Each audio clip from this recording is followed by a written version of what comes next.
لو في اي حاجه زي كده، ده هدف الغرفه كوبتك تشامبر اوف كوميرس.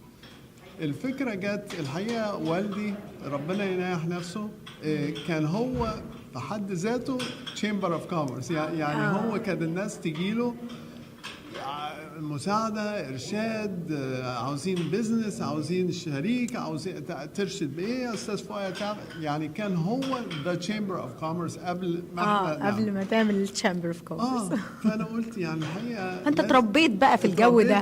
تربيت في البيزنس. أوكي. definitely تربيت في البيزنس، فأنا قلت يعني لازم نكمل مسيره ولازم نكمل الهدف ده ونعمل حاجة يعني more formal، حاجة رسمية، ونجمع الناس دي لان هم فعلا في اشتياق عاوزين. مظبوط. وزي ما انت شايفه كونكشنز يعني بجد. connections. بس يعني انت ازاي جات لك الفكره من انك محامي انك تطلع للموضوع ده وتفكر في الشامبر اوف كوميرس، حاجه كده برضو بتاعت بيزنسز وتجمع الناس، ويعني اتس اي دونت نو الفيجن بتاعتك كانت ايه وقتها؟ كنت شايف ايه في الشامبر في الكوبتك شامبر اوف كوميرس؟ شايف بيج بوتنشال، شايف ان ممكن نبقى هيوج اورجانيزيشن. Yes. ده اللي أنا and شايفه. you are now. Look at today's event. Today is really a blessing. لكن we want more. Of course. Much of course. more. لأن احنا مثلا لو الأرقام تفكري فيها البيزنسز والأقباط في أمريكا بس. almost نص مليون مش عارف بالظبط. لو a fraction حاجة بسيطة خالص جم بيشجعوا هتبقى في الالافات. مظبوط. فاحنا يعني لسه I'm proud ان انا ابقى ممبر فيها. Yes you are. بجد. وانا شايفه الايميلز قد ايه مفيده اللي انت بتبعتها، يعني how much you're taking your time وefforts ان انت بجد تكونكت الكوبتك بزنس اونرز مع بعض، وانك نجيب ساويرس مثلا. how that work؟ عملت ايه ازاي ده؟ It's a magic. انا ما اقدرش اخد الكريدت. one of our members مارك صلاح مرجان هو كان he has a connection مع نجيب ساويرس. قلت له يا مارك احنا دلوقتي 5 سنين بنعمل Coptic-Con، السنة الخامسة دي coming up it's time لأن always في ذهني لازم نجيب ساويرس to make it legitimate. if we speak about business he is. فقلت له this is يعني السنة الخامسة let's get نجيب ساويرس. قال لي خلاص let's try. بعت له ايميل رد، وانا دخلت في الايميل ورد وبم بم بم. بس you went I saw picture for you. I went بعد كده لان كنت عاوز اعمل معاه فيديو to promo okay for Coptic-Con. فانا رحت وقعدت معاه في مكتبه يمكن ساعة الا ربع we had a great conversation وعمل لنا الفيديو ورحب يعني really was so excellent. You're doing amazing. You're بجد spending a lot of time and effort and أنا بجد يعني حاجة أنا I'm proud of. اللي انت بتعمله يا نادر حقيقي فعلا. شايف عماله انا كنت بفكر نادر ايه الفيجن بتاعته يعني، بس اللي انا شفته النهارده المجموعه الرائعه ده والكونكشنز والناس بيعرفوا بعض، وطبعا زي ما انت قلت نساعد بعض ونكبر مع بعض. بس احنا عايزين مور بزنس اونرز يعرفوا عن الكوبتك امريكان تشامبر اوف كوميرس، اند عايزين ننزل الويب سايت، وكل اللي عندهم بزنس اونرز، كل البزنس اونرز بتوع الاقباط لازم يبقوا في نفس البيج دي، عشان انا شايفاها مفيده. انا بالنسبه لي تعرفت على ناس كتير جدا امبارح واي ثينك مفيده للبزنس بتاعي. دي كانت الرؤيه بتاعتك ان احنا نساعد بعض از بزنس اونر. يس ديفينتلي. يعني شوفي احنا كاقباط وي لاف الحاجات الروحيه، وي لاف ات ونسافر وندفع في كله طبعا. لكن ما كانش في حاجه زي كده للبزنس. مفيش حاجه. فكان في وجايين من كل الولايات، جايين ولايات وكندا واستراليا وبيروت all over. فيعني it was a risk to start. مهم ومفيد بصراحه. الحمد لله the risk paid off لان الناس مبسوطه جدا. all credit for you بجد نادر. you're doing great. صلوات والدي. ايوه. لا وانت of course طبعا، بس بجد we appreciate all what you're doing دلوقتي. واللي انا شايفاه حتى لما تبعت الايميل انا بيرلي لما اقرا اي ايميلز يعني جايه يعني مش شغل مثلا، انا بقرا الايميلز بتاعتك على طول، لان يعني بشوف قد ايه انت براود بالبزنس اونر ده وازاي هو كبر، وبتقعد تحكي عنه وبتشجعه وانك تبعت الايميل، يعني يور انسيست ان انت تبعت ايميلز عن الممبرز وتعرفهم البزنس ده ايه. انا مش عارفه اقول لك ايه لازم بجد. الناس تعرف بعضها، لازم الناس تعرف البيزنسز اللي ناجحه، البيزنسز اللي محتاجه بوش شويه، مساعده شويه. تعرف كل البيزنسز القبطيه. ده هدفنا. كمان مراتك معاك النهارده مسؤوله او تعبانه خالص طبعاً. في التنظيم. انا اللي تعبها عموما، انا تعبها، لكن فور Coptic-Con تعبها قوي. طب انا انت عندك اولاد قد ايه؟ نتكلم بسرعه كده. عندي اولاد، ولدين 24 او 23 و21. من فلوريدا؟ انت عايش في فلوريدا؟ انا عايش في فلوريدا. مايكل عنده في نيويورك، ساكن في نيويورك on وول ستريت، بيشتغل في وول ستريت. وديمتري في فلوريدا ستيت يونيفرسيتي. جود. سو امتى بقى الكوبتك-كون بتاعنا بتاع كاليفورنيا هيبقى امتى؟ لازم نعمل بيتهيألي ايفنتس قبلها بدل ما نخش كوبتك-كون على طول مره واحده. نخش بايفنت، نعمل لها بروموشن، نشوف الناس يعني هيقبلوها ازاي. انت عارف كاليفورنيا انا حضرت واحد كان فعلا ناجح جدا. والسبيكر اللي بتجيبهم برضك مفيدين. يعني انا فاكره المؤتمر اللي فات لما حضرت كانوا بيتكلموا ازاي نعمل بروموت للبيزنس على السوشيال ميديا. انا استفدت، كلنا استفدنا اللي كانوا قاعدين. It's a great job and you're doing amazing. You are too. No, thank you. Thank you, نادر. بتعمليها والريبورتنج والشو ما في زيها بصراحه. Thank you نادر. Thank you so much. It's an honor يعني. Honor to me. شرف ليا ان انا اكون على الشو بتاعك. لا ده شرف ليا انا. بس احنا مستنيينك قريب تيجي كاليفورنيا وتعمل لنا بقى مؤتمر بزنس اونرز كده. American Coptic Chamber of Commerce in California soon. Okay. Be ready for the call. Okay. Nader. Thank you so much, and God bless you, and more success. And I wish one day the American Coptic Chamber of Commerce will be #1 Chamber of Commerce. Thank you very much. Okay. Thank you, Nader. Thank you. Oh man, we have such a show, such a presentation for you today. We have some really, really amazing, iconic figures, not just in the Coptic business world, but in the business world in general. And we have some surprises. Obviously, Nader's involved, so you can imagine. I don't even know what to say. This is such a long time coming for me. I was just talking to Evie and Nader earlier about, the first phone call that I got from Nader. I don't remember what the first year of Coptic. Does anybody know what the first year of Coptic-Con was? Evie, do you remember? 19. Okay, so it was just before the thing. And Nader called me and he said, I think, he's always been kind of a mentor for me in my company. And I was asking him what he was working on. He goes, I'm thinking about getting some Coptic business people together, kind of getting them into like an organization and getting together once a year. And I said, who on earth is going to take time out of their life to go to Coptic Bowl once a year? I don't know where the appeal for that is. And here we are today in the Diamond Ballroom in the Meadowlands. Come on, guys. Coptic-Con, the biggest Coptic-Con of all time. Of all time.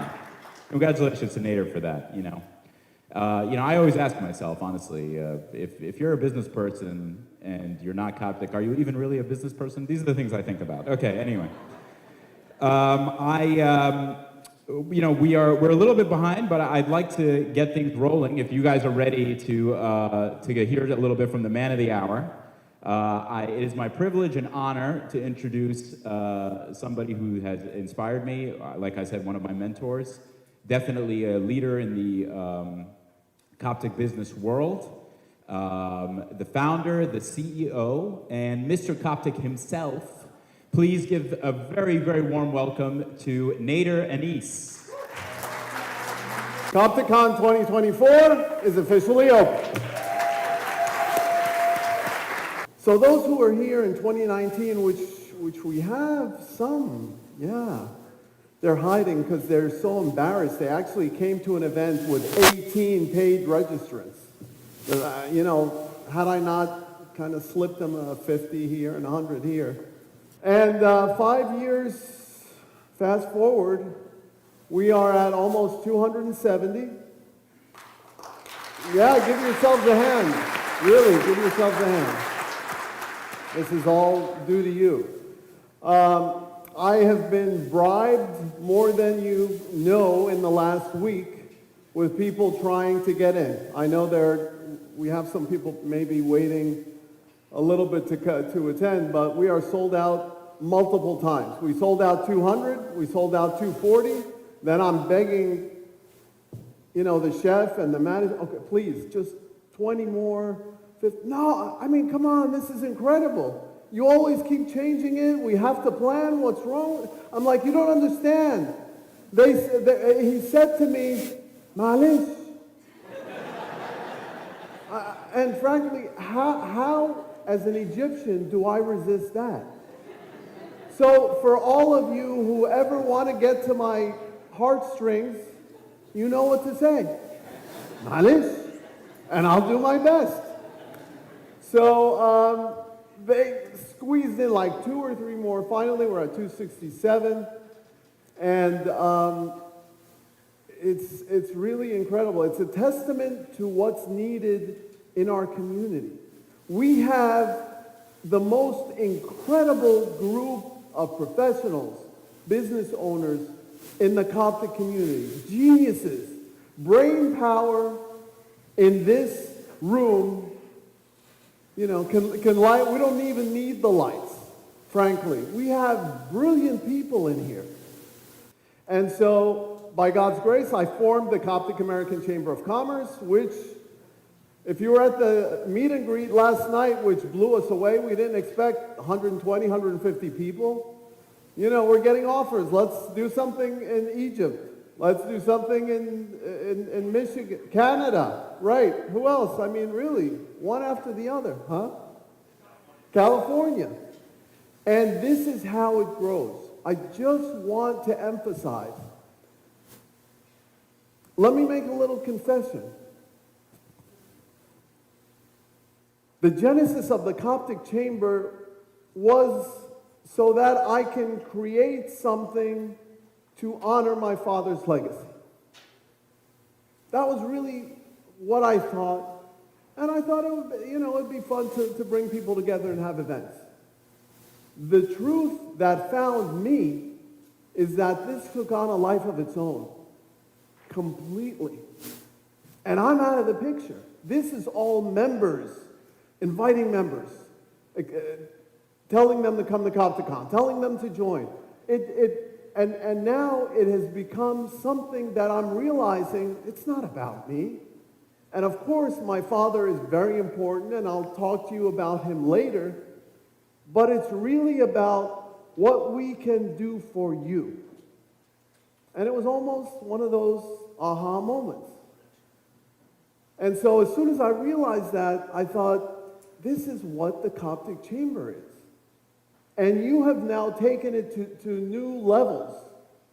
Ladies and gentlemen, I know, by God's grace, the number 1,000 attendees at Coptic-Con is possible, and very soon. Are you with me? We have attendees from Egypt, from Beirut, Lebanon, from Australia, from Canada, from New York, New Jersey, California, Texas, Ohio, Georgia, Florida, Massachusetts, Connecticut, Pennsylvania, Illinois, Michigan. You can woohoo. When it's your state, you can cheer. Maryland, woo, North Carolina, Washington, D.C., Virginia, and more. Yeah, okay, we got our Virginia contingent. Shout out Coptic Orphans. Okay. Really, really appreciate our sponsors. Love our sponsors. Love all of you, and appreciate the time you've taken to come spend it with us on a busy Saturday morning. All of you are busy, so we really appreciate it.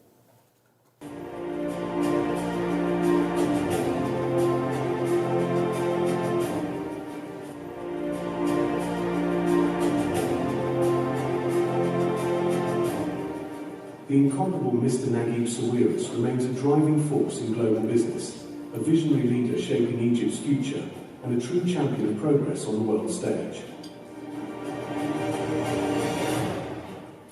This occasion of Coptic-Con 2024, I want to thank all of you for being here. It is my privilege and my honor to be able to interview somebody I've admired for a long time. And Naguib, how are you? I'm overwhelmed.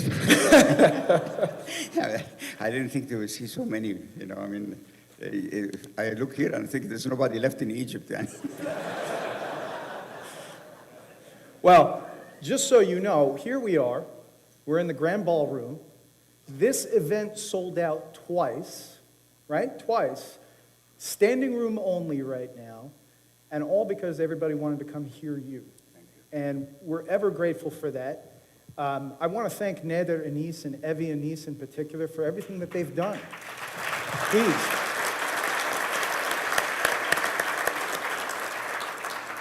So I want to get right to the interview so that we're efficient with your time and everybody's time here. But I thought it would make sense if we just set the table for a moment, right?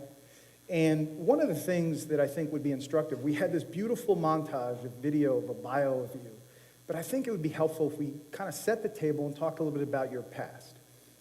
And it's largely because folks like me, generations of young children and adults across the Middle East, and particularly within the Coptic community, have been raised hearing the Sawiris name, right? And it started, of course, with your father, Unsi, who passed away in 2021, God bless his soul.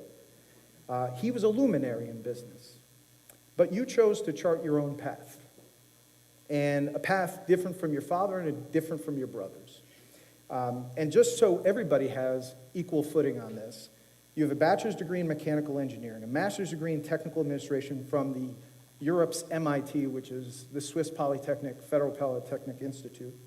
You are the proud father of 4 children. You were the chairman of Orascom Investment Holdings, and according to Bloomberg's Billionaire Index, you are one of the wealthiest people in the world and the #1 most wealthy person in Egypt. You established Orascom Telecom in 1997 and won the first license to provide a private mobile network in Egypt. And by the 2000s, your telecom business grew to a multinational company expanding in 28 different countries in the world. By 2005, you acquired Wind Mobile, which was Italy's 3rd private mobile network. And that deal, as I gather, was not for the faint of heart because it required Naguib to pledge at least half of his net worth to be able to do that deal. You expanded your operations into challenging territories like Korea, Algeria, Yemen, Iraq, and other extremely challenging environments. Pakistan, right? And then you later exited from some of those places because you have a zero-tolerance policy for corruption. And after 2 decades as CEO, you stepped down from Orascom, but remain its chairman. And since then, you've launched a gold investment company. You have acquired a bank in Europe. You have launched and expanded luxury resorts in Grenada. And as if that weren't enough, here we are sitting today, weeks away from the 7th consecutive El Gona Film Festival, which converted Gona to an international metropolis for arts and cinema, which is amazing.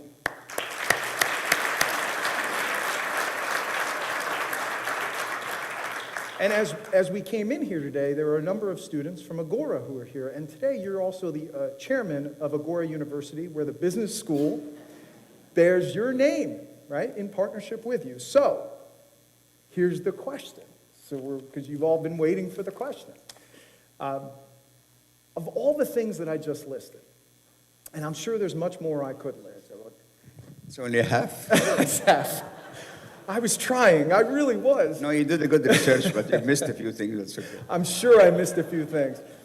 But so think about over the course of your career, what is the thing that you are most proud of in your business?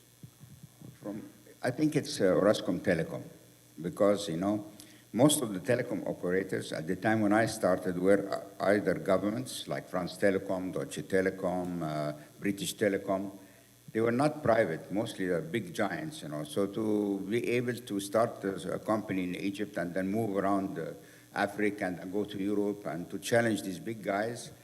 And when I sold my telecom company, I was the 9th largest telecom operator in the world based on subscribers. I had 500 million subscribers.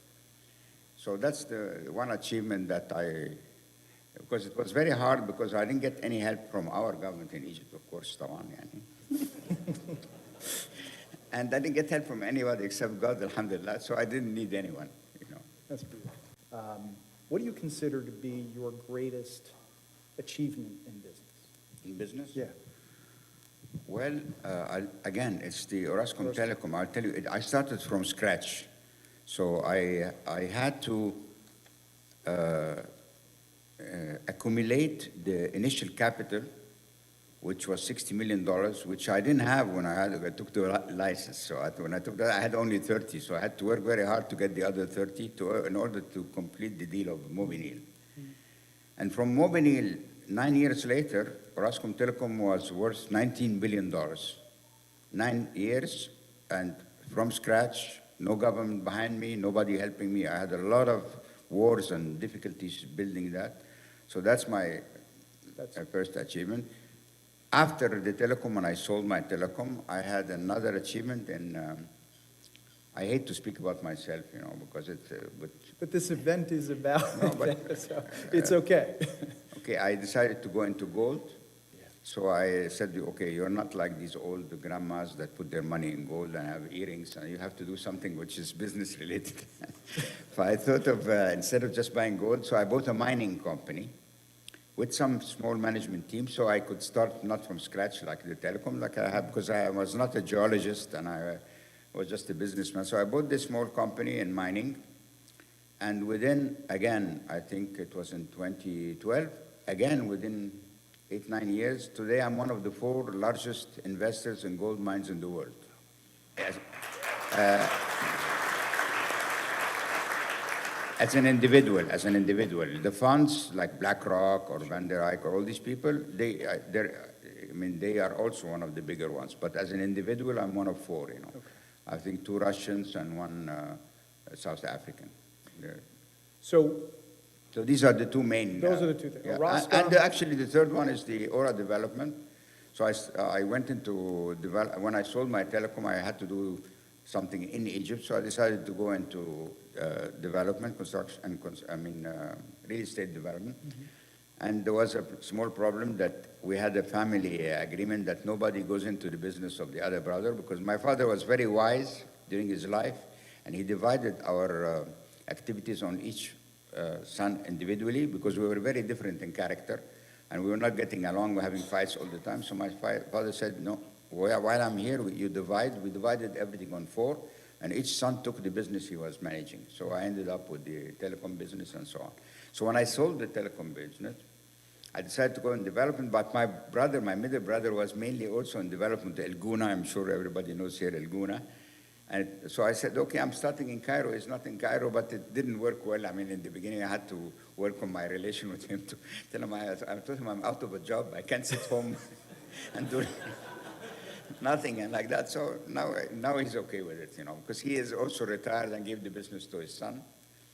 I haven't retired yet, you know, but I gave my son all my many other businesses that he's running, you know. And then I started development 5 years ago, and I think today I'm the 2nd or 3rd largest developer in Egypt. But it's a very risky business because of the inflation right now in Egypt is 30%, and every time we deliver a unit, the buyer makes money and we lose money. So not a big success till now, you know. That's great. Can you talk a bit about some of the failures?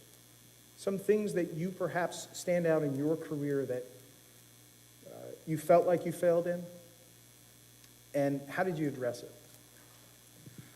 I have 2 major failures in my career, so I will tell you exactly the ones. The first one was after I had the company in Italy and in Greece. There was a French company called Vivendi, and they had the license in France and in Morocco. And I was in Algeria and Tunisia and Egypt, so I thought they were a good fit to combine. And with my market cap, I would be a 30 or 40% shareholder in the combined entity. But I was a bit innocent, so I went directly to the French, you know. Long story short, so the CEO was very arrogant, typically French, you know, I mean. And he alienated me, Because he told me, no, you know, you can take 10% of our company and we'll pay you the rest in cash. I told him, no, I'm not selling my company. You misunderstood. Anyhow, I disliked him to the extent that I wanted to give him back. So I told him, you know what? Tomorrow morning I'll buy the 10% and you can't do nothing to stop me. And he looked at me and he was red and yellow because he was impolite. Yeah. I left the room in anger and I bought the 10% but on debt. Okay, very highly leveraged. And then the crash came. You remember the famous crash in 2008? And I had a margin call and I lost 490 million euros in one night. And I couldn't sleep actually this night, you know. I had to stay awake till the morning to absorb the loss. And my dad was my partner in the telecom. So I said, I cannot go to my dad and told him, you have to chip in your third of the loss. I always only gave him. So I managed with the bank to pay the whole loss on my own. Never told my dad about it, you know, because I think my dad would have gotten a heart attack or something. So that was the first failure, because which you can learn a lesson is never take a decision in anger. And that's a good advice, yeah. The second one is I bought a company in Greece, a mobile company, from private equity. And first of all, I'll tell you the mistakes later. Anyhow, I bought this company. I did the first mistake. There are two mistakes. So never buy anything from private equity because they've actually taken all the flesh and they leave you with the bone. Second, never leave the same management in place. So I did the two mistakes. I bought from private equity, left the same management because the CEO was charming, was Greek, and I felt he's really a good guy. And so, but what I didn't know what I didn't take into consideration, that when I bought it, there was a bonus to all the management and they became all millionaires and they were very busy buying their boats and homes and not looking at the business. You know, so I left them and the business broke down, went down, and then I had to put more money and I lost for the second time. So these are my two main failures. I lost another 450 million or 500 million euros in this. So these are my two biggest failures in life. So for the entrepreneurs in this room, as you look back over that, do you see failure as a necessary ingredient to success? No. No. Okay. Okay. In both cases, there was a bit of an arrogance and too self-esteem, which should not be in the business. In business, you need to be very just, subjective, objective, I mean. So it was not the case. In both cases, there were clear mistakes. First one was decision in anger. The second case, you buy from a crocodile. What do you expect you'll find? And then you leave the same management who became very rich, so they don't work, you know. So it's a mistakes, but it's better without failures, I mean. But I like the fact that people ask me about my failures because I don't think there's anybody who cannot show a failure, you know. Well, none of us are perfect, but we aspire, right? But as we talk about some of the successes, as we talk about some of these failures over the course of your career, was there a certain leadership style that you brought to them? I think my leadership style is special because I have to have a team that I like and who enjoy the work like I enjoy it, and who are thrilled about the business we are in as I'm thrilled about it, you know, and who are well-educated, come from good families, are responsible, and so on. So my style is always to gather around me people of that and create the loyalty. And the loyalty I've created through the fact that anybody who works with me is more important for me than me, you know. And if you insult me or you say something bad about me if in front of it, it's okay, I might forgive you. But if you insult any of my fellow workers or you are rude to them, you will wish you were never born, you know, I mean, you know, so I'm very loyal to the people who work with me. I consider them my family, and I share their problems. I am always there when there is a crisis, even personal crises, you know. So that's one style. The second style is I take the decision fast. I don't like waiting too much for the decision. I'd rather take 100 decisions and have 5 wrong than take 5 and do them in 5 years or 10 years, you know. So my style is always like, I will never leave the room without a decision. Or like saying, oh, inshallah, بكرة نبقى نشوف, or let's give it some more time. ما فيش داخل خالص يعني, yes, no, okay, يعني ما فيش. That's the second thing. And the third is ethics. So whatever the loss, whatever the gain, nobody will ever manage to bend our arm, exhort us, or blackmail us, you know. And you know that being a Christian Copt in Egypt and being, you are confronted with many challenges, yani, which should not be. So it's very good to be like me, which means if you try to let me fall down, I'll break your leg. And this is not good because as a Christian, I should give the other cheek, you know. So, I mean, this is one of the sins I'm going to be confronted with when I go. Beside others, yeah. But the reason of that, so just to defend myself on this point, in Egypt, when you walk as a Christian Copt in a police station, for example, or in any government entity, they look at your name, they think you're Christian, they think you're a wiki. Yani they can do with you whatever they like, you know. So I go into these places already very fueled, waiting for the first mistake from the other side to show him that I'm not a wiki. That's why I became so, and the same happened to me when I was studying in Zurich, because I was the only foreigner in the class, and one of the few foreigners in the German-speaking class. So in a class of, we were 160, out of which only 19 graduated at the end. So 18 Nazis and myself. So... So I was also I had to be very, very tough with these guys because they think, you know, coming from Africa or Egypt, I always have this, you know. So my excuse of being like that is that it's exactly like that, you know, is when you walk into this government, you think, oh, so I'm in a good position today, they don't do it.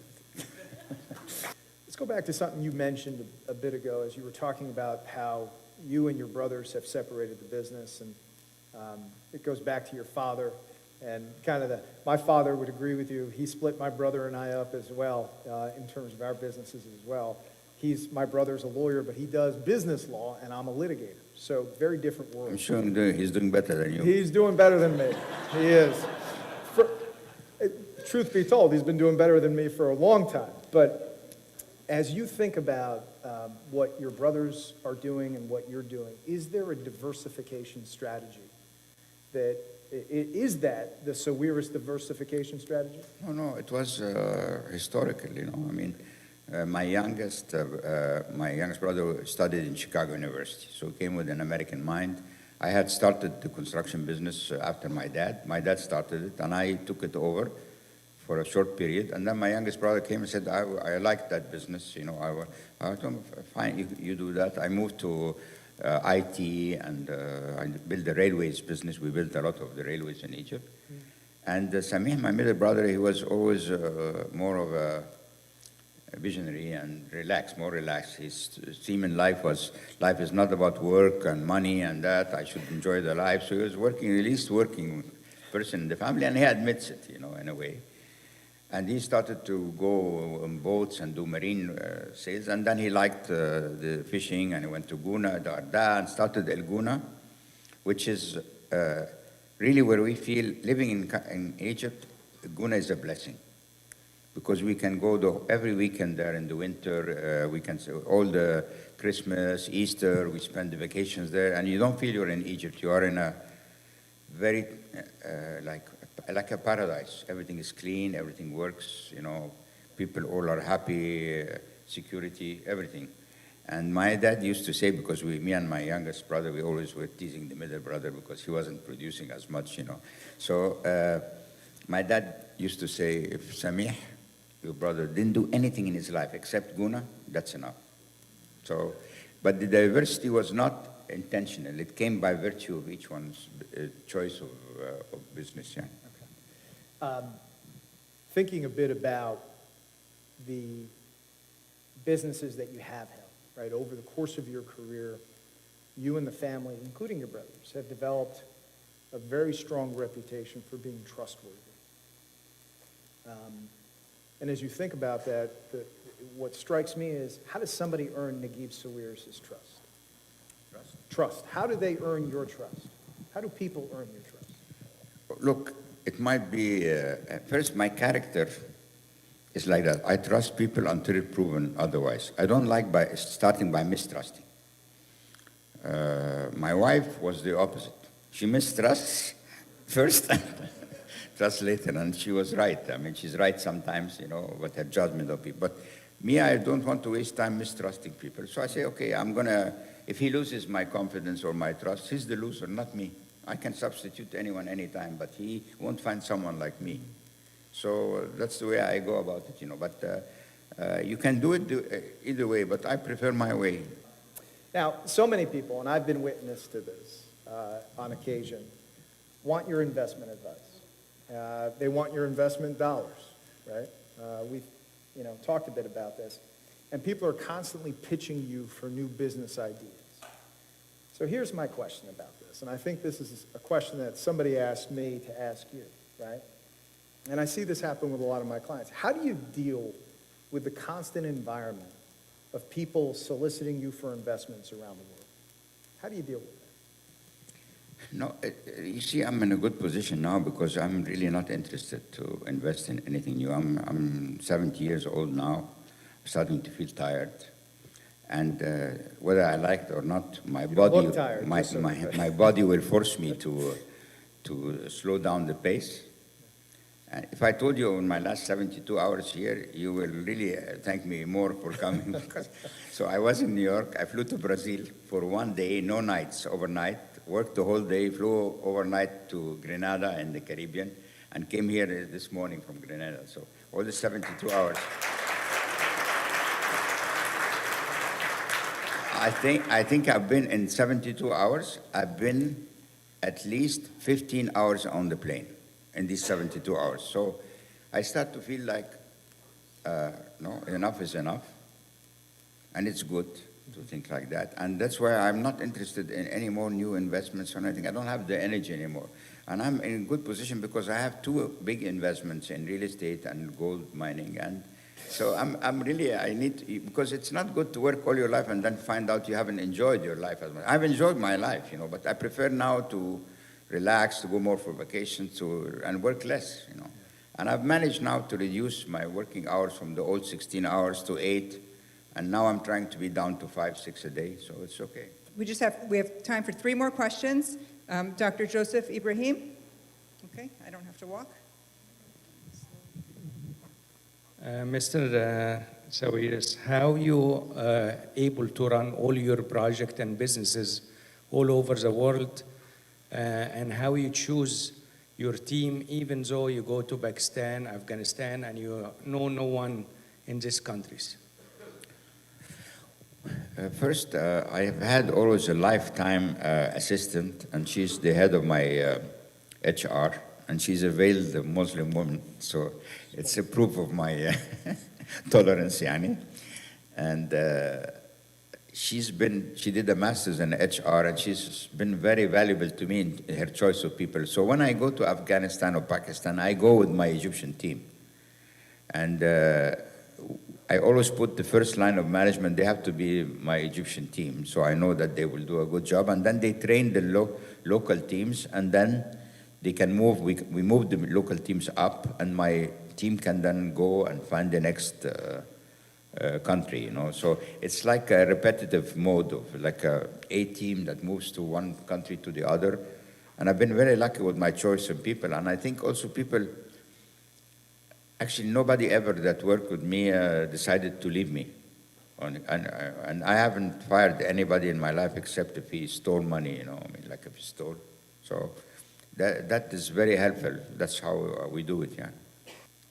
Have there been mentors or people in your life who have influenced your approach to business? They haven't influenced my approach, but I learned a lot from my dad. You know, my dad was my friend.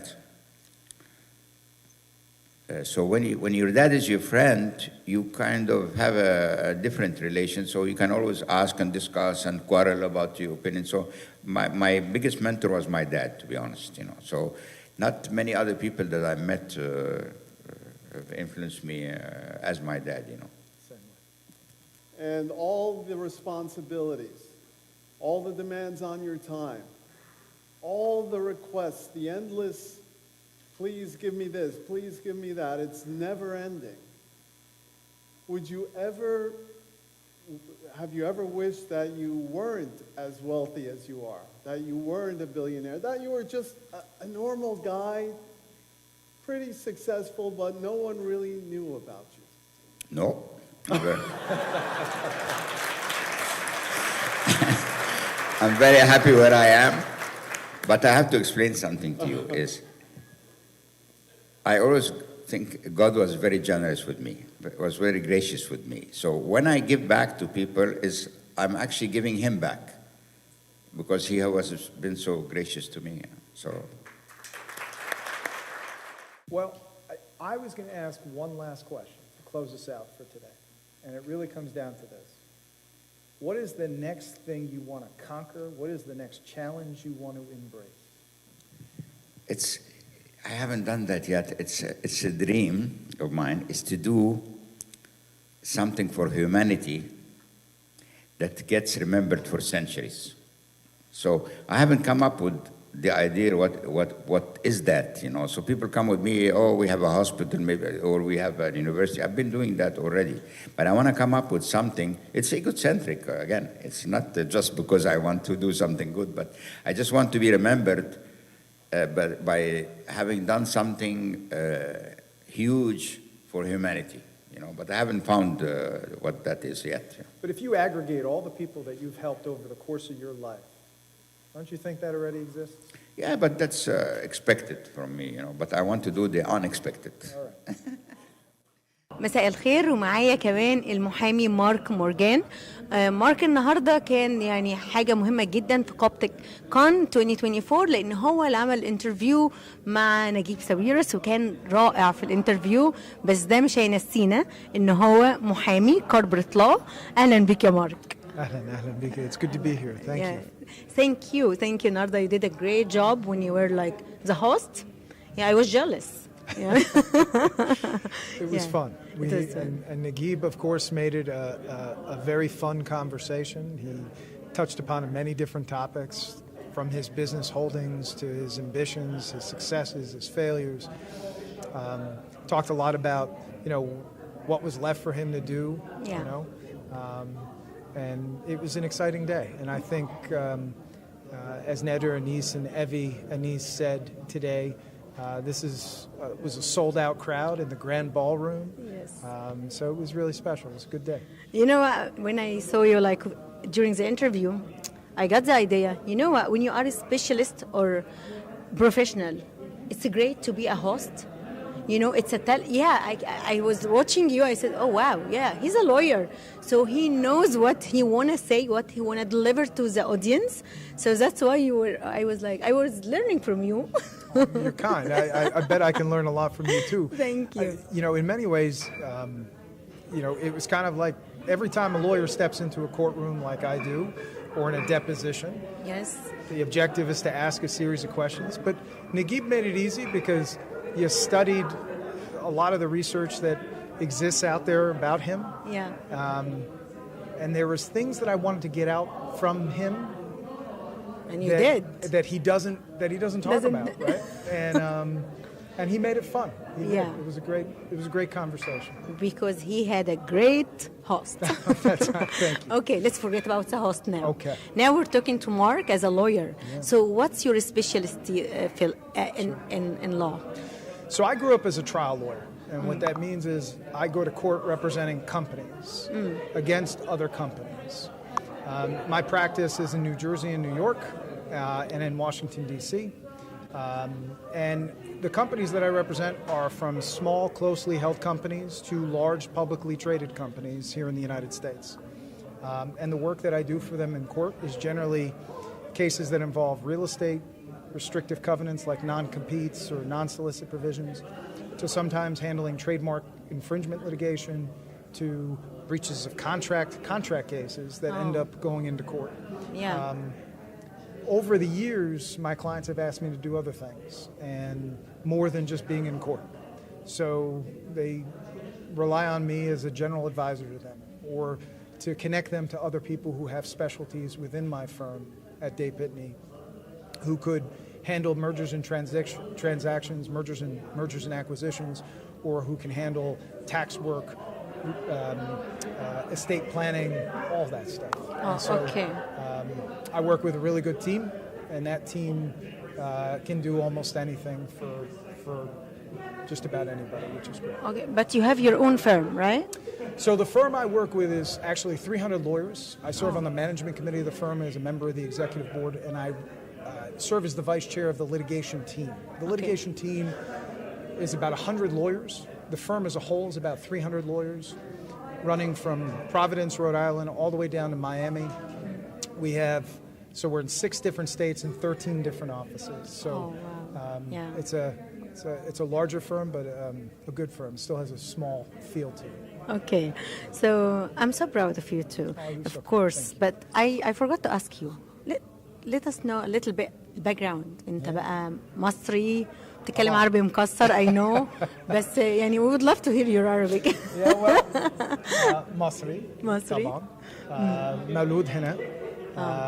أبويا من سوهاج وأمي من الجيزة. Okay. مولود هنا وساكن هنا في نيوجيرسي. Okay. I have one older brother who's also a محامي. Oh, okay. But he does corporate work, transactional work. And what else can I tell you? Having grown up here in New Jersey. Yes. Working within the Egyptian community. I have some very close friends here in the Egyptian community. The community here in New Jersey has grown so much. Yes.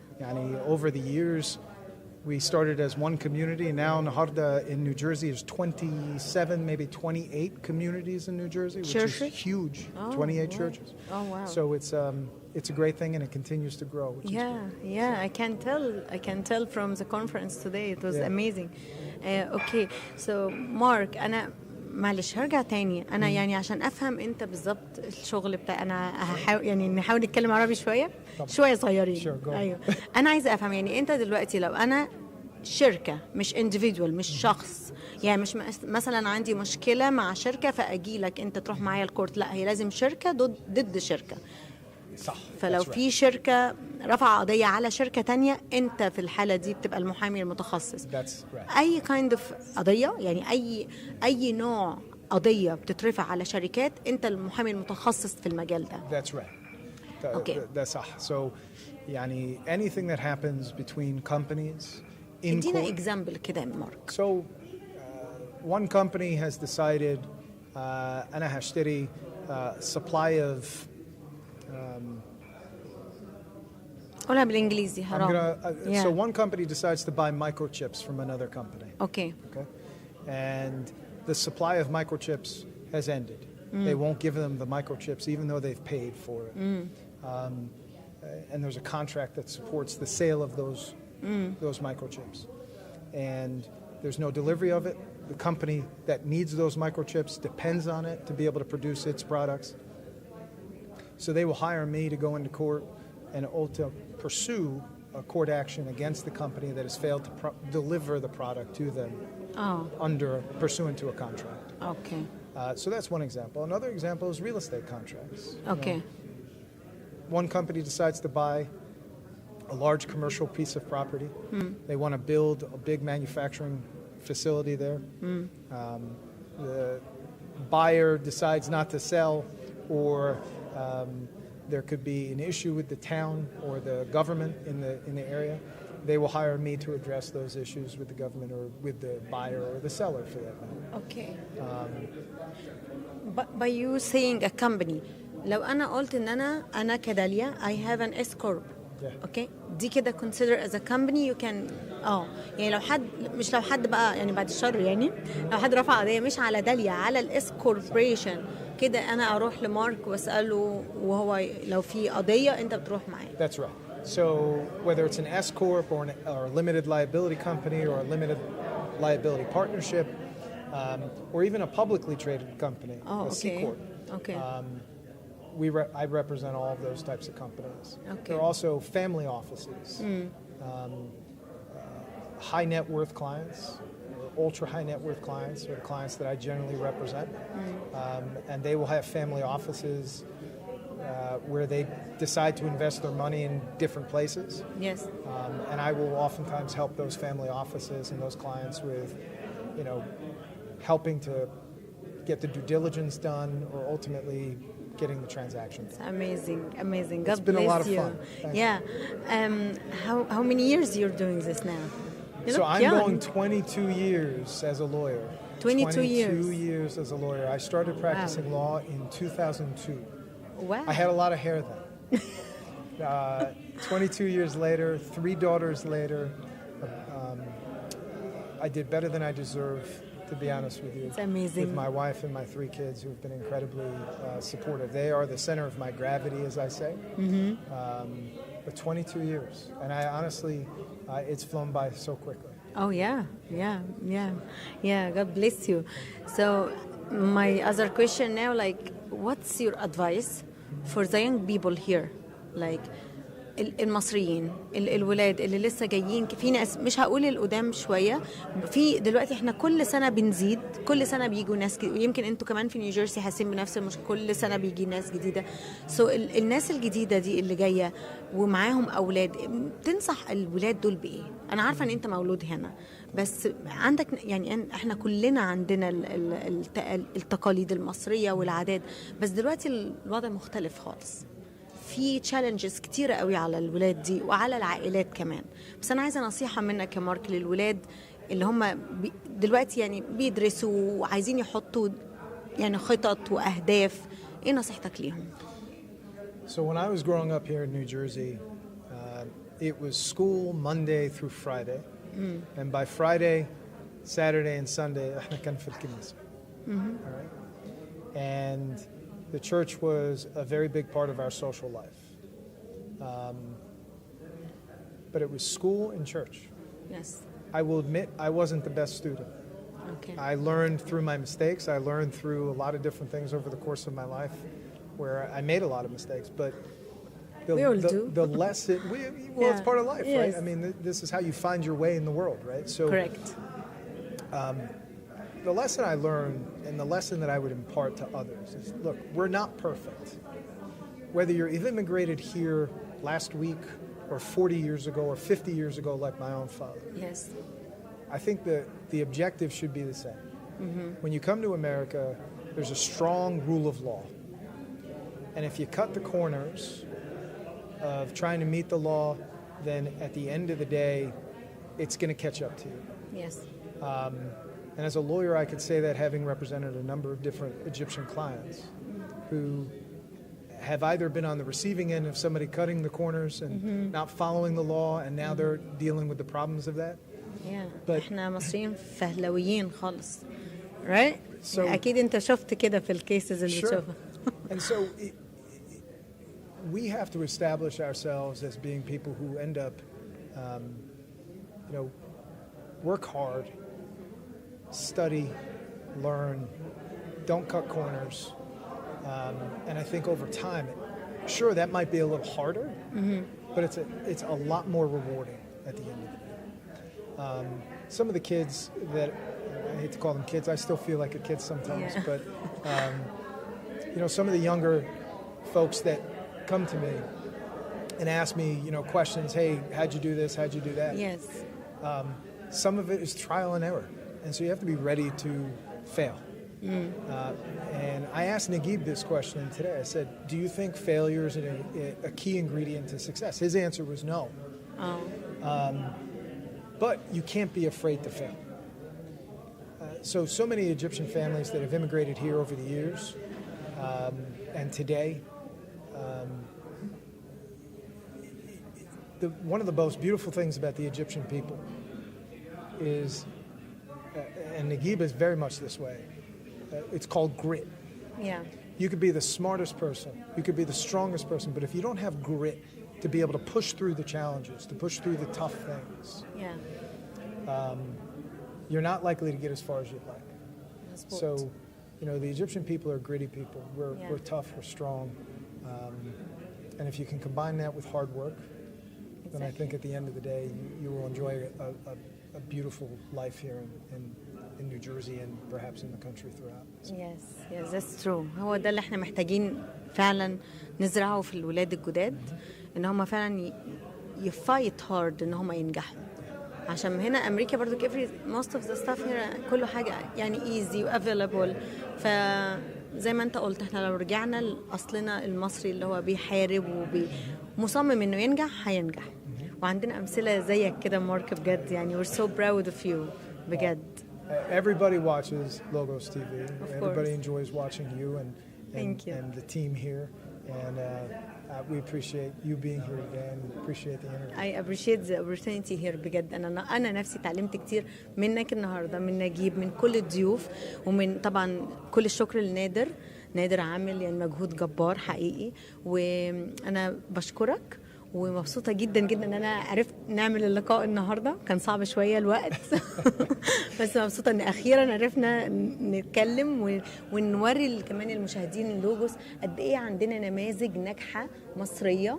النهاردة انا كنت مبسوطة جدا جدا. الأوضة كبيرة قوي وكانت مليانة كلهم مصريين أقباط ناجحين. شكرا ليك يا مارك. شكرا ليك خالص. اتفضل.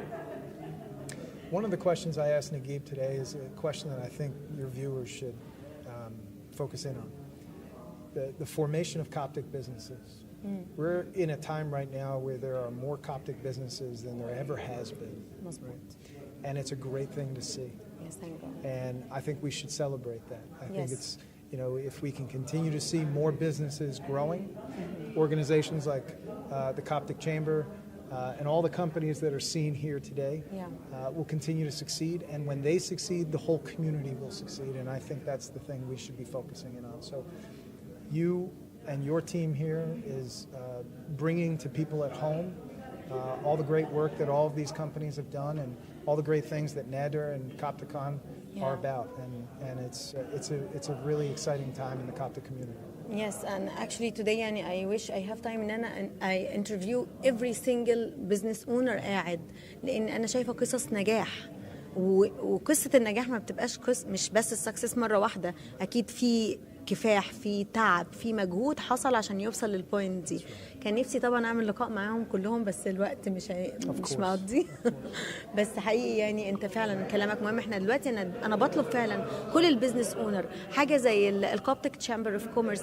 دي منظمه كبيره قوي، جمعت ناس كتير قوي، عملت كونكشن رائع لناس. فلو انت عندك فعلا بيزنس وعايز توصل لكونكشنز وتتعرف على البيزنس الناجحه اللي زي برضك مصريين ونجحوا وبيفيدوك وبيقولوا لك خبراتهم السابقه، يعني ممكن تدخل على الويب سايت بتاع كوبتك امريكان تشامبر اوف كوميرس وجوين، وحقيقي مش هتندم.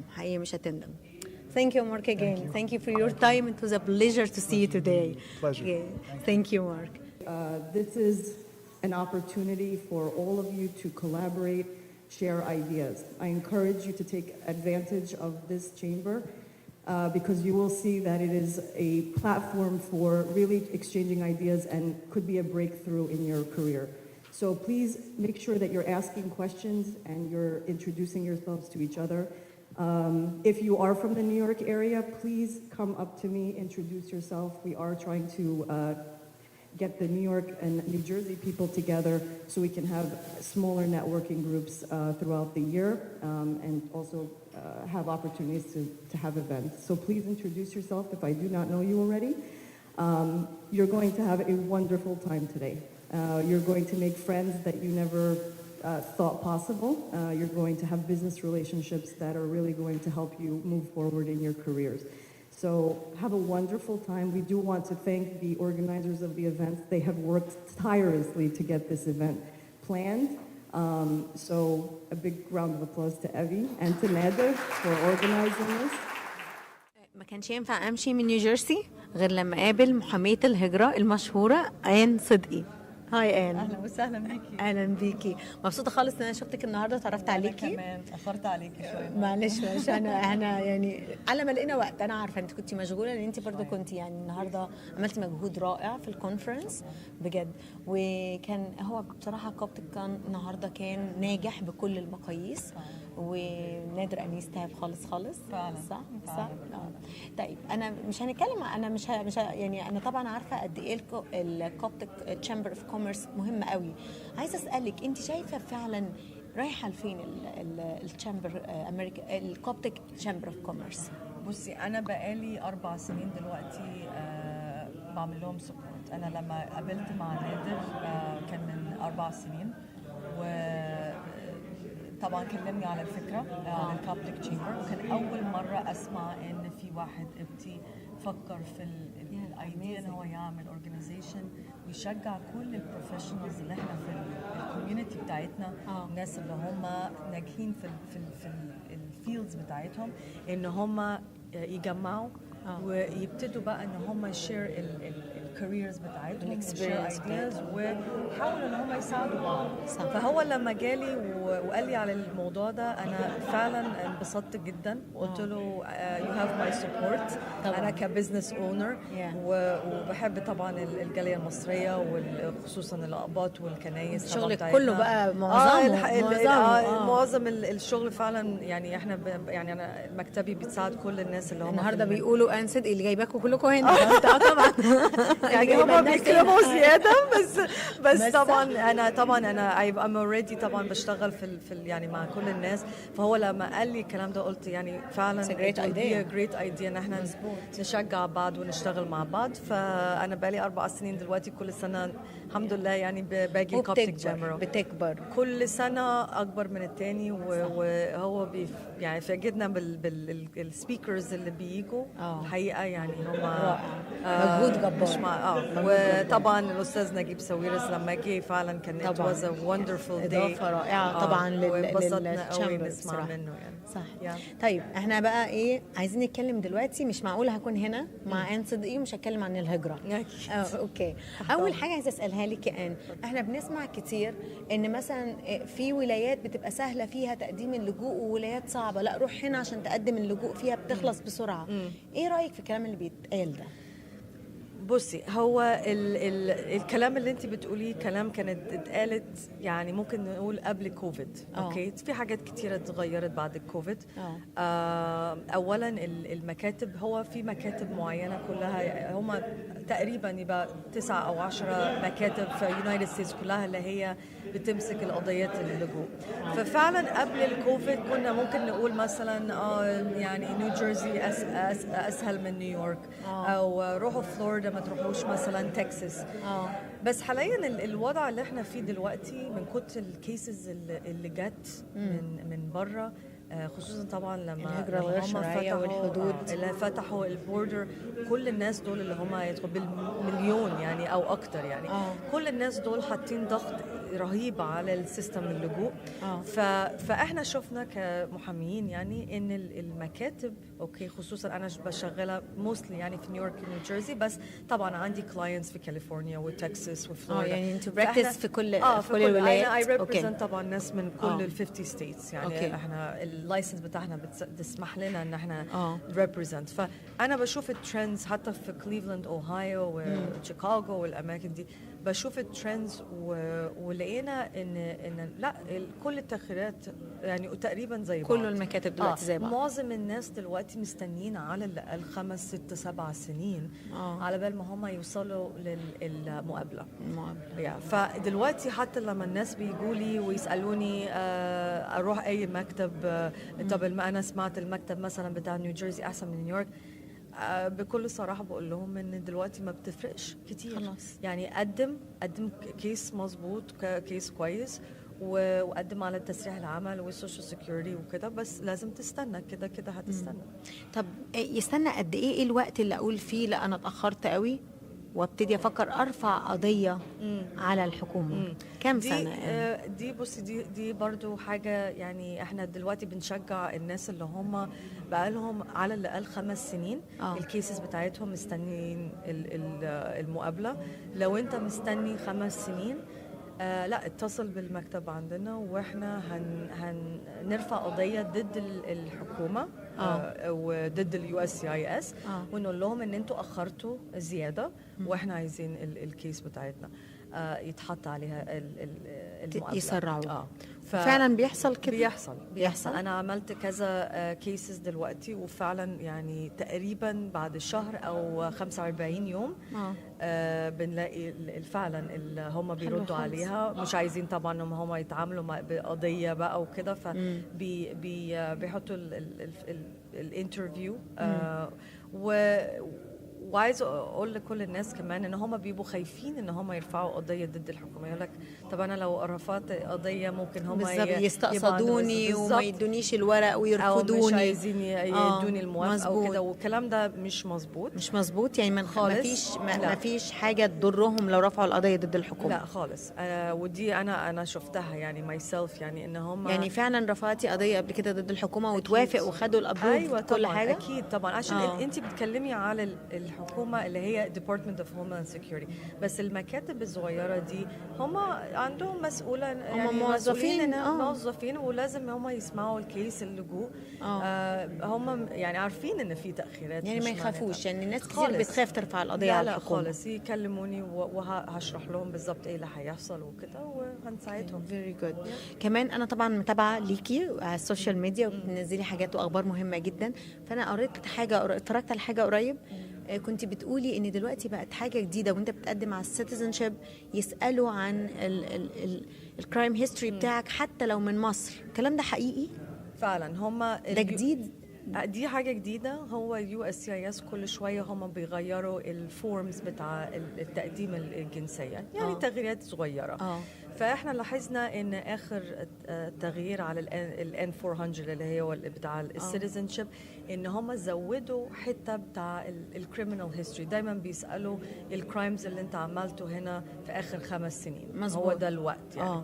فلقينا ان في سؤال يعني زودوها في الحته دي، وطلبوا اي كريمنال هيستوري في اي مكان انت عشت فيها، especially المكان اللي انت جاي منه او البلد في اخر 5 سنين ولا لا in general علشان طبعا بيجي لهم حالات ناس حاربين طبعا عندهم عشان يتاكدوا ان هم يعني فهم عايزين يعرفوا كلها، ومن حقهم قانوني يعني ان USCIS يفتحوا الملف بتاعك كامل من ساعة ما انت قدمت على فيزا من بلدك مثلا من مصر لغاية ما انت قدمت على الجنسية. اوكي ثرو لو let's say ان انت قدمت على لجوء وقدمت على جرين كارد، هم ليهم حق ان هم يفتحوا الملف كامل. ويعرفوا كل حاجة ممكن يبصوا على كل حاجة. فعشان كده دايما بقول للكلاينتس يعني خليكم اونست، خليكم كونسيستنت بكل الانفورميشن. لو انت غيرت اي انفورميشن من ساعه ما انت قدمت على الفيزا لغايه ما السيتيزنشيب هيعرفوها، وهيبقى مشكله وقت تقديم السيتيزنشيب. This is great information بجد. يعني احنا محتاجين حلقه كامله نقعد بقى ساعه ونص وناخد تليفونات واسئله اكيد قريب باذن ربنا. وشكرا جدا جدا ليكي يا استاذه. شكرا ليكي. وبجد يعني انا مبسوطه ان لحقنا نعمل الانترفيو اخر اليوم لحقنا. بس it was a pleasure meeting you and God bless you, bless your service. واكيد لينا لقاء تاني. اكيد. شكرا، نورتي لوجوس ونورتي برنامج مصدر ثقه. ميرسي لحضرتك. شكرا. مع السلامه. We need to talk about food as medicine and how what we've done to the American food supply, stripping it of its fiber, chopping it up, where now bread functions as sugar, hitting the pancreas, causing massive spikes in insulin that we've never seen in the history of mankind. Only in the current generation have we seen this level of spiking of insulin in response to these glycemic loads. Maybe we need to talk about cooking classes for patients with diabetes, not just throwing insulin at them. Maybe we need to talk about ice and physical therapy for back pain, not just surgery and opioids. Maybe we need to think differently about health and give people all their options. Maybe we need to talk about chronic inflammation and the role of seed oils like the inexpensive vegetable oil, canola oil, soybean, corn oil. Those are not healthy. They sound healthy, they're not. You want to cook with extra virgin olive oil, avocado oil, and coconut oil. 10 to 20% of US calories come from these cheap oils. They're not healthy. They are denatured at high temperatures and then changed with a chemical solvent, increasing general body inflammation. And guess what's at the root of so many chronic diseases and some cancers? It's inflammation. Maybe we need to talk about environmental exposures that cause cancer, not just the chemo to treat it. We have got to think differently. And for myself, I decided to get off the hamster wheel and to focus my career on these big issues in healthcare that we are not talking about, that we need to be talking about. Maybe it's my third culture roots. Maybe it's my mother who encouraged me to question everything. But that is now the focus of my work. So with that, I want to say thank you for having me. I'm happy to take a couple questions if you'd like, and it's a huge honor to be here. So we've got some microphones here. Thank you.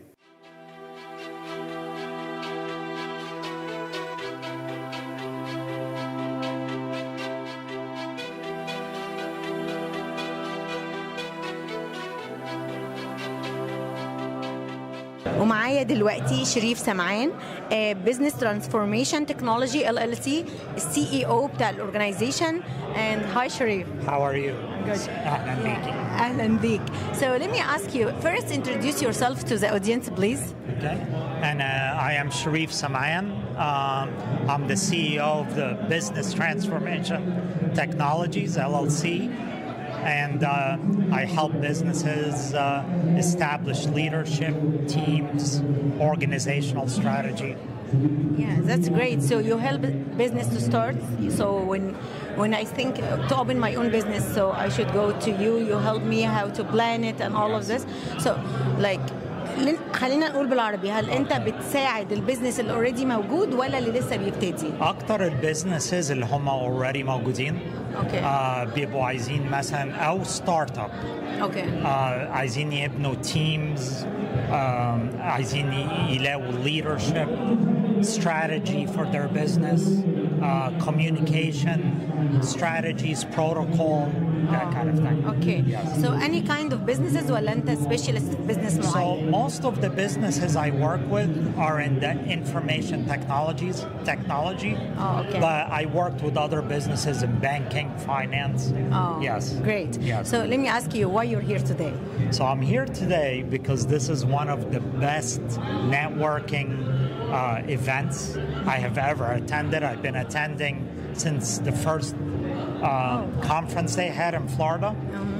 And I have actually gotten a lot of referrals through Coptic-Con. And I think Nader does an amazing job. Yeah, he does. Yes. He does, yeah.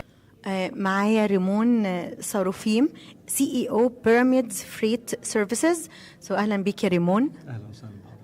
اهلا اهلا يا ريمون. عرفنا بنفسك الاول يا ريمون.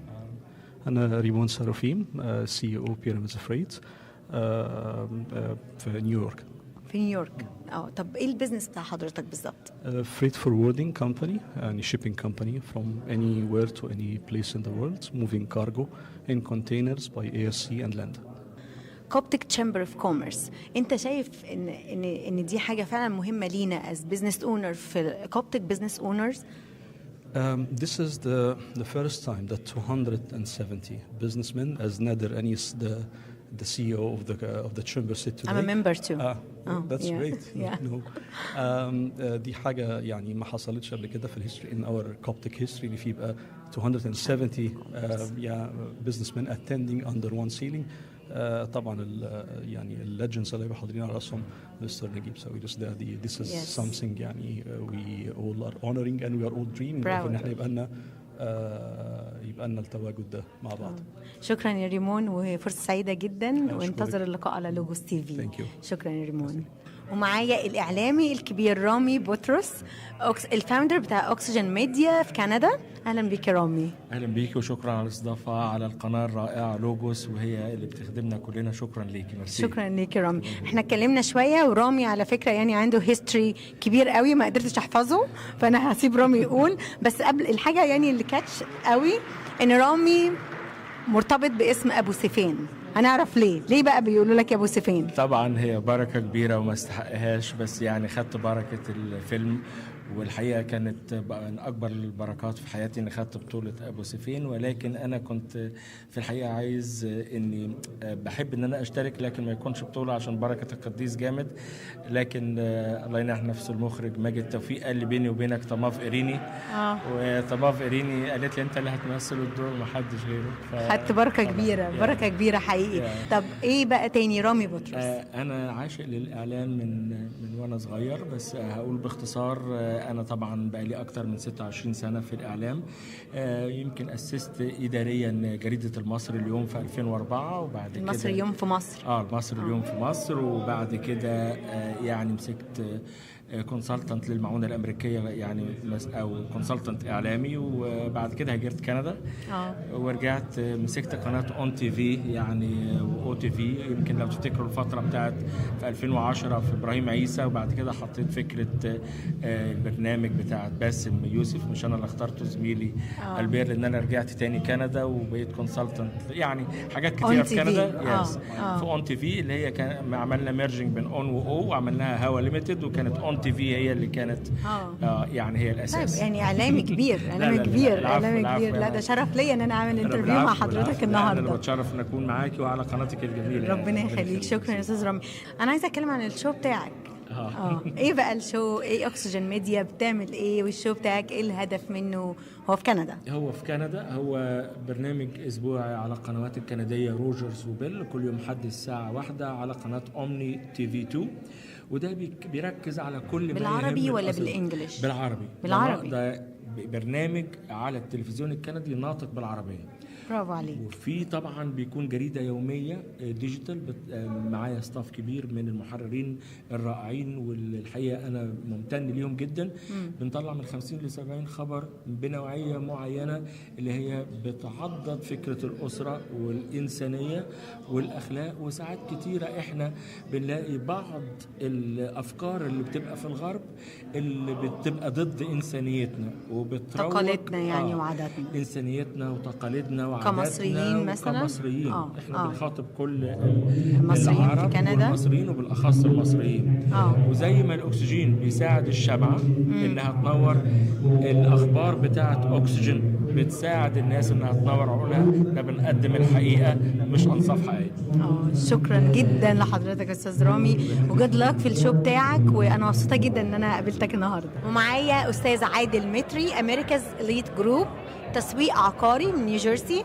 اهلا بيك يا استاذ عادل. اهلا بحضرتك. اهلا يا استاذ عادل. ممكن تعرفنا حضرتك بنفسك اكتر؟ انا عادل متري، صاحب شركه امريكا's ليد للتسويق العقاري في نيوجيرسي. مكتبنا في داون تاون جيرسي سيتي. عندنا جود جروب اوف ايجنت بيساعدوا الجاليه العربيه، وبنقدر نحقق حلم كل نيو هوم باير. اوكي. طب بالنسبه بقى الكوبتك كون 2024، عايزه اعرف ايه اللي انت بتستفيده وانت جاي النهارده وجيت امبارح؟ الكوبتك كون دي حاجه جميله جدا، ان هي بيحطوا بروفيشنال جروب اوف بيبل توجذر، تبادل المعلومات، ده تبادل الكونكشن. احنا مطلوب جدا ان الحاجات دي تبقى مستمره. مظبوط. فرصه كويسه ان احنا نتعرف على يعني ناسنا من ولايات تانية، ناس ناجحين في البيزنس. صح. بتبادل الخبرات دي حاجة كويسة جدا، حاجة تفرح الصراحة. يعني طبعا البيزنس مان بيزنس وومن الموجودين جوه أقباط مصريين ناجحين. Yes, thank you so much يا أستاذ عادل. You are very welcome. Thank you and good luck. Thank you. ومعايا النهارده لورا مايكل، او خلوني اقول تاسوني لورا. اهلا بيك يا تاسوني. حضرتك يعني زوجة قسيس من فلوريدا صح؟ ابونا مين؟ ابونا فلوباتير يونان. ابونا فلوباتير. ممكن انت تعرفينا بنفسك بدل ما انا اقعد اسال؟ ماشي. اتفضلي. انا مرات ابونا فلوباتير يونان. احنا بنخدم في كنيسة قديسة دميانة في جاكسونفيل فلوريدا في بروشية الأنبا يوسف. وانا اكتر حاجة انا بعملها ان انا بحب اخدم العيال والخدام اللي بيخدموا العيال. فبحاول ان انا اشجعهم بطرق كتيره، من ضمنهم ان انا بطبع كتب مخصوصه. حضرتك تيتشر الاول؟ انا تيتشر مدرسه انجليزي اداب. ومن من خلال اللي انا اتعلمته في تيتشر هنا في سكولز في فلوريدا. يس في مدارس في فلوريدا. ومن خلال اللي انا اتعلمته في التريننج بتاعي، انا ابتديت ان انا اشوف ازاي ممكن نطبق الحاجات دي الحلوه على عيالنا، وندي لعيالنا نفس الفرص يتعلموا على الإيمان زي ما هما بيتعلموا على أي حاجة تانية. يعني حضرتك كتبتي كتاب وفي كتب تانية طالعة، الكتاب كان اسمه إيه؟ أنا أكتر كتاب معروفة بيه هو اسمه The Story of the Copts، قصة الأقباط. حلوة خالص. ده للأطفال من سن كام؟ من أصغر سن. الأهالي بيحبوا قوي يشتروه حتى في أول ما الطفل يتولد عشان يقروه معاهم وهم صغيرين والبيبيهات، وبعد كده لما الطفل يكبر ممكن يقراه بنفسه، يعني لغاية 10 سنين ممكن يبقى بيقرأ كتاب. يعني أنا بشكرك خالص يا لورا بجد. أنا عايز أسألك على Coptic-Con.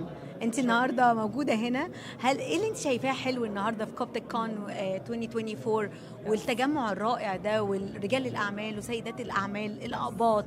حاجة تفرح قوي. فيعني أنا عايزة يعني أعرف منك إيه اللي أنت شايفاه، إيه الحاجة المفرحة في الاجتماع بتاع النهاردة؟ بالنسبة لي دي ثالث مرة أجي Coptic-Con، فإن أنا أشوف من سنة لسنة كمية الشغل اللي نادر بيعمله واللي بيزودوا في يعني العدد زاد كتير قوي من اول مره انا رحت، وبلاقي ان كمان كل مره نادر عامل مجهود. نادر عامل مجهود. نادر انيس يعني، وهو شاطر بطريقته انه هو بيجيب الناس وبيجيب الناس اللي جايين يتكلموا the speakers too بيجيبهم بطريقه لطيفه جدا. بنبقى كلنا مبسوطين نسمع منهم وبنتعلم كتير. فانا حاسه ان يعني ده نجاح. يعني هو هدفه الكوميونيكيشن بتاعتنا كأقباط يعني كبزنس اونرز، وانا شايفه انه he's doing it the right way. he's doing the right way. دي اهم حاجه. بطريقه لطيفه جدا وكلنا مبسوطين. وعايزه اقول ان انا قابلت كميه ناس، يعني في ناس كتيره انا عارفاهم من السنين اللي فاتت، بس في ناس كتيره قوي جداد دي اول سنه ليهم، وانا فرحانه قوي ان انا اتعرف بيهم وان الموضوع بيكبر وان احنا بنتعرف على بعض. انا مبسوطه جدا ان قابلتك النهارده تصوني لورا. اوكي بس انا بجد يعني we'll praying for you ان انت الكتب دي توصل وتساعد، ويا ريت بقى ندخل كمان البيرنتس في النص ان هم يقروها الاول عشان يتعلموا هم الاول. بالظبط. شكرا ليكي. ميرسي خالص. شكرا ليكي يا لورا. ثانك يو. ومعايا الاستاذ مينا القمص بساده، فيرو ستوديوز كرييتنج ماجيك. اهلا يا مينا. اهلا بيكي. ايوه قول لنا بقى، عرفنا الاول بنفسك وبعد كده قول لنا ايه البيزنس بتاعك.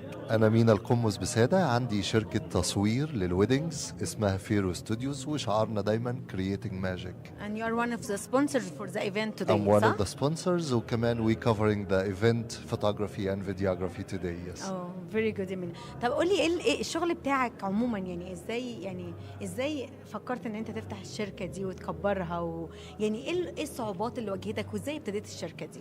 honestly يعني في الاول ما بيبقاش الخطه ان انت تعملي شركه، بيبقى ان انت بس الاول كنت بصور، وبعد كده ابتديت ان انا اكبر واجيب حد واثنين وثلاثه يصوروا معايا ونعمل اكتر من ويدنج في نفس اليوم، نكفر اكتر ايفنتس في نفس على اليوم. كل الولايات ولا بس في كل الولايات؟ احنا بنروح كل الولايات، رحنا اغلب الولايات اللي فيها مصريين، وعملنا طبعا افراح كتير قوي مصريه وافراح غير مصريه كمان كتير جدا جدا. اوكي، كرييتنج ماجيك، ايه قصدك من كرييتنج ماجيك؟ لان طبعا الفيروز معروفين، الفراعنه طبعا الفراعنه دول السحر كله والجمال كله اللي بيبان لما بنصور فرح.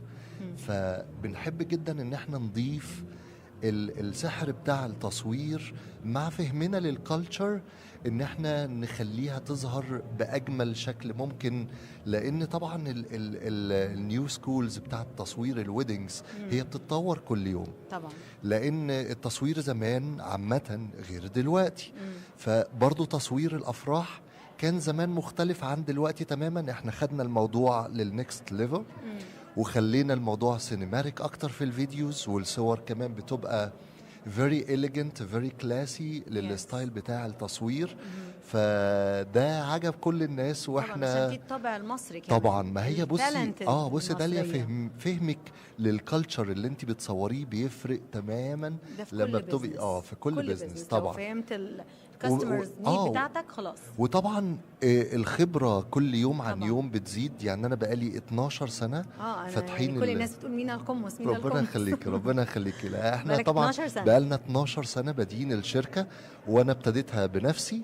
دلوقتي احنا شغال معايا اكتر من 30 واحد وواحده من جميع انحاء العالم بيشتغلوا في الشركه، لان التيم بتاع الايديت مثلا بتاع الصور من مصر، التيم بتاع الايديت بتاع الفيديو من اوكرانيا، والشباب اللي شغالين معايا كلهم مصريين او اغلبهم مصريين. معايا كام واحد يعني نشكر ربنا. good luck and God bless you بجد. Thank you so much. طب بالنسبه بقى لكوبتك كون النهارده، قولي بقى ايه اللي انت بتستفيده من المؤتمر زي كوبتك-Con كده بصي يا داليا، ده يوم مجمع كل الناس اللي عندهم بيزنسز ونجحوا في البيزنسز بتاعتهم.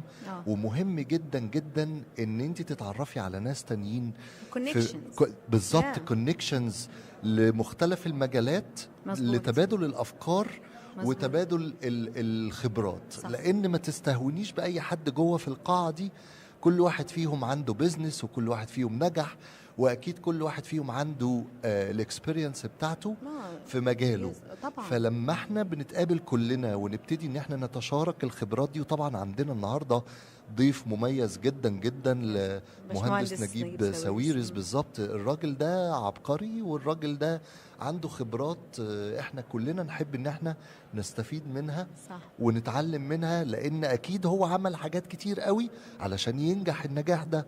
طبعا. الحاجات دي ما بتجيش بالسهل، والواحد بعد ما تعب شوية ونجح في مجال زي ده أكيد يكن كل احترام وتقدير لكل الناس اللي سبقوه في مجالاتهم ونجحوا وتعلم منهم طبعا. لأن at some point هتلاقي أن أنت تقدري تتعلمي من ناس تانيين سبقوكي حتى لو في مختلف الاتجاهات والمجالات. مظبوط. شكرا خالص ليك يا مينا، نورتني. شكرا ليك. اتشرفت. شكرا سعيدة خالص.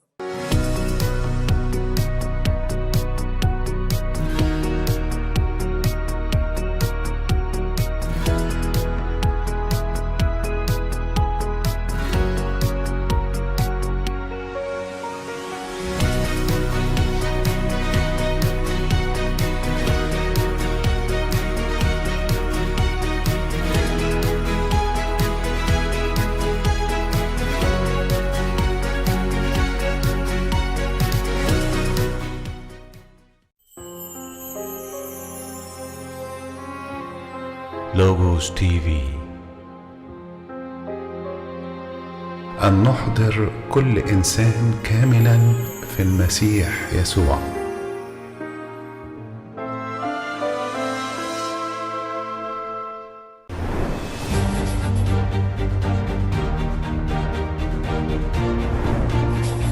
أنا مسيحيتي دي بدأت إمتى؟ عرفتها إمتى؟ هي قصتها إيه؟ الحاجة الصح بالطريقة الغلط غلط، الحاجة الصح في الوقت الغلط غلط. ما حدث في بطن السيدة العذراء هو سر إلهي يفوق الإدراك. طب ليه اتصلب وليه الموتة الشنيعة دي وليه مع مجرمين؟